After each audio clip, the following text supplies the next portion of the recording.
नमस्कार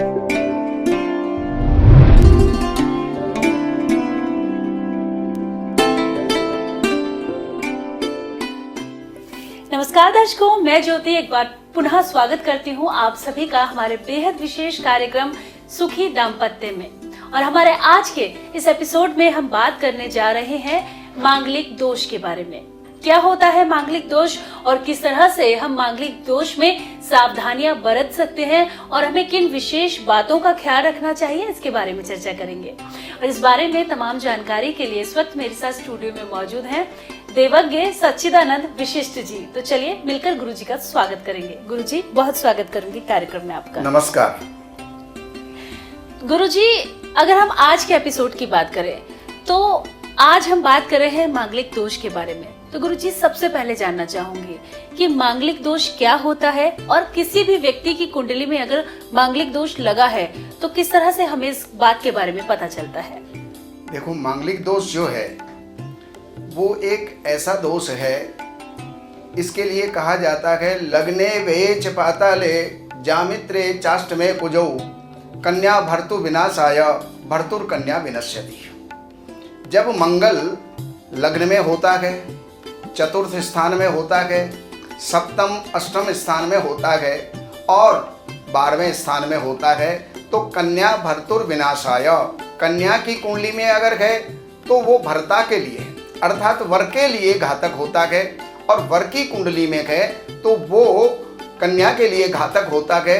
तो इस मंगल दोष के लिए इसके अंदर हमें विशेष करके हमें देखना चाहिए, और विशेष हमें किसी विशिष्ट व्यक्ति के पास में, किसी जानकार व्यक्ति के पास में उसका निर्णय करवाना चाहिए कि कहाँ इसके अंदर दोष है, कितना दोष है और कहाँ इसका निर्वाह हो रहा है, कहाँ इसका परिहार हो रहा है। देखिए, मंगल दोष जो है उसको देख करके भयभीत होने की आवश्यकता नहीं है, क्योंकि इसके अंदर जितने भी संसार के अंदर वर वधू हैं 40% के मंगल दोष होता है, और उसमें से 20% का मंगल दोष समाप्त हो जाता है, क्योंकि कुंडली के अंदर ही ऐसे ग्रह होते गए जो उस मंगल को काट देते हैं। जैसे गुरु मंगल संयोगे भौम दोषो न विद्यते, अगर गुरु बृहस्पति और मंगल साथ में है या गुरु केंद्र में है, त्रिकोण में है, तो भी मंगल का दोष समाप्त हो जाता है।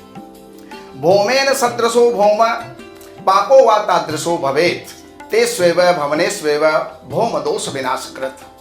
अगर एक के मंगल है और वहां पर हम दूसरे की कुंडली के अंदर मंगल नहीं है, या तो मंगल के समान मंगल होना चाहिए, या फिर तादृशो भवेत् पापो वा तादृशो भवेत्, उसमें कोई भी पापी ग्रह शनि या मंगल अगर उसकी कुंडली के अंदर हैं, उन्हीं स्थानों के अंदर हैं, लग्न में, चौथे में, सप्तम में, अष्टम में, द्वादश के अंदर, तो वो उसके मंगल के दोष को समाप्त कर देते हैं। तो इसलिए वहां पर मंगल नहीं है, लेकिन मंगल की जगह पर और ग्रह हो करके भी वो उसके मंगल के दोष को समाप्त कर देते हैं। और कई जगह पर क्या होता है कि मंगल किस जगह पर बैठा हुआ है उसमें भी मंगल दोष कट जाता है। जैसे कि अजय लग्ने व्यये चापे पाताले वृश्चिके स्थितः और वृषे जाया घटे रंध्रे भौम दोषो न विद्यते।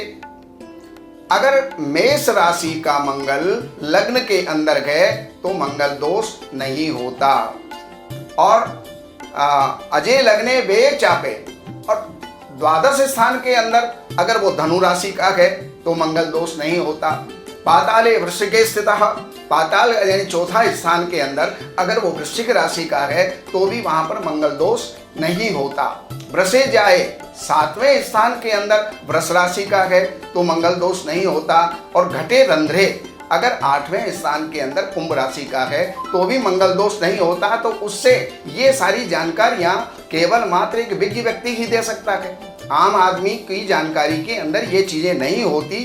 तो ऐसे बहुत से कारण हैं जिसके कारण से, और अगर कुंडली के अंदर, लड़की की कुंडली के अंदर मंगली है, लेकिन अगर बृहस्पति उसके केंद्र के अंदर बैठा हुआ है, बलवान है, तो भी वहां पर मंगल का दोष का निर्वाह हो जाता है, परिहार हो जाता है, वो समाप्त हो जाता है। तो इसमें हमें घबराने की आवश्यकता नहीं है। गुरुजी, लेकिन कई बार देखा जाता है, बोला जाता है कि इस एज के बाद शायद मांगलिक दोष खत्म हो जाए, 27 या 28 के बाद।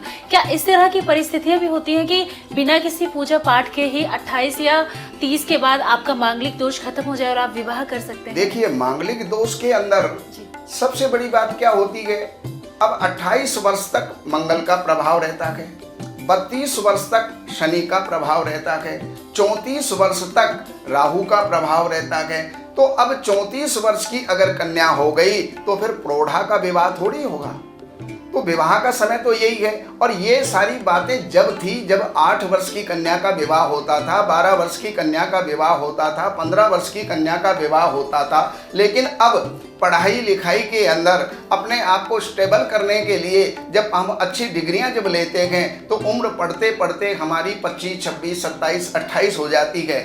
और उसके अंदर जब हम लड़के ढूंढने लगते हैं तो वहाँ पर और उम्र बढ़ती चली जाती है। लेकिन अब हमें इस उम्र के हिसाब से भी उनके अंदर मंगल को देखना जरूर चाहिए। ये बात अलग है कि 28 साल के बाद में मंगल का प्रभाव कम हो जाता है, लेकिन समाप्त नहीं होता। जी गुरुजी, आगे अगर बात करें तो हम क्या कुछ विशेष उपाय कर सकते हैं यदि हम कुंडली मिलान कर रहे हैं और अगर दोनों की ही कुंडली में मांगलिक दोष है, तो क्या विवाह आसानी से हो जाएगा या उसके लिए भी हमें कोई ना कोई उपाय करना चाहिए? देखिए, उपाय तो हर चीज का है।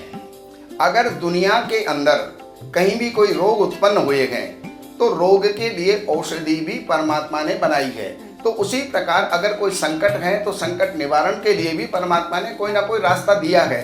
तो वहाँ उनका निराकरण तो हमें करना ही चाहिए। अब जो ग्रह बाधक है उस ग्रह की शांति करनी चाहिए। और उसके अंदर मैं एक बात और बताऊं, अब इसमें हमें बहुत सी चीजें देखनी है, केवल मंगल ही मंगल नहीं देखना। मंगल के अलावा हमें बहुत सारी चीजें देखनी है और जो आगे मैं आपको बताने वाला हूँ।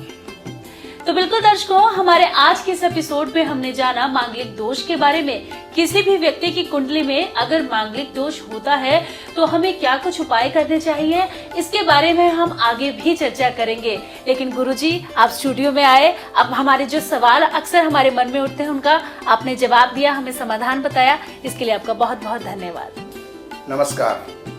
तो बिल्कुल दर्शकों, यदि आपके मन में और भी सवाल है, अगर आप जानना चाहते हैं सुखी दाम्पत्य जीवन को हम किस तरह से जी सकते हैं, अपने जीवन को किस तरह से हम सुखी बना सकते हैं, तो आप लगातार हमारे साथ हमारे कार्यक्रम में बने रहिए। नमस्कार।